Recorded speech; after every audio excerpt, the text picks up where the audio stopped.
Do you want to find true love? That elusive love that you've been looking for, that helps you feel, it fills you up inside. It's a physical, tangible thing that makes your heart flutter every time you look at somebody. One person in particular, not everybody, just one person in particular. Hi, I'm Gail Marie from Spiritual Soulmate, and I help people find true love. So when you're looking for love, there are a few things you need to do. And one is you need to, and the most important thing is you need to become the person you're looking for. So I don't mean you need to change gender or anything like that, but you need to. So if you want somebody who's loving, you need to become loving. If you want somebody who's patient, you need to have those patient attributes.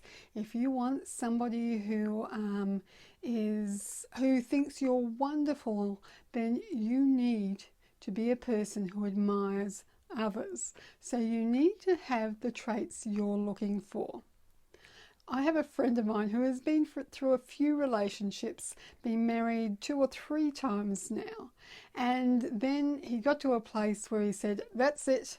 I'm not going to go out with any more until I've changed who I am. Because when you change who you are, and you can do that, people change all the time, contrary to public belief. An old dog can learn new tricks, and they do. We're changing all the time. And when he changed who he was, and that happened over time, it wasn't straight away. So when he changed who he was, he then attracted somebody who had those traits too.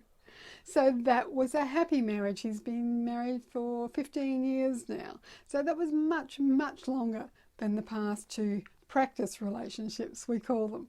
So he understood that to change your traits meant that you attract somebody differently. The universe works like that. I guess you've heard of law of attraction. Now, the law of attraction says that like attracts like. Now, it's like traits attract like traits. So if you feel loving, you'll attract somebody who's loving.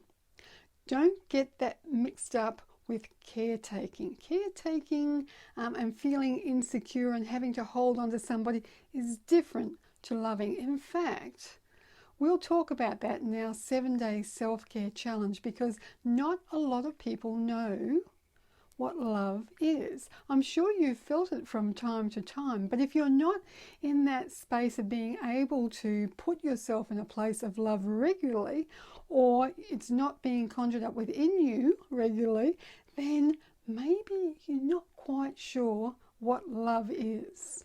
So we'll talk about that, because until you can feel that love, until you can recognize it and know what that is, you're not going to be attracting it. So you don't want a dependency kind of love. You want an independent, loving, joyous, happy, conducive relationship. One that actually buoys you, helps you to get to the next level. You help each other along the way. You don't have to want the same things.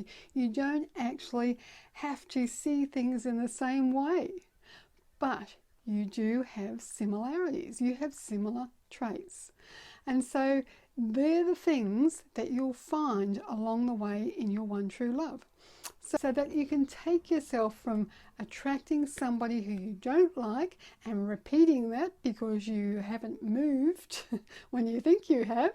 So taking yourself from here over to here, just over that bell curve, so that you can start to get momentum going down again.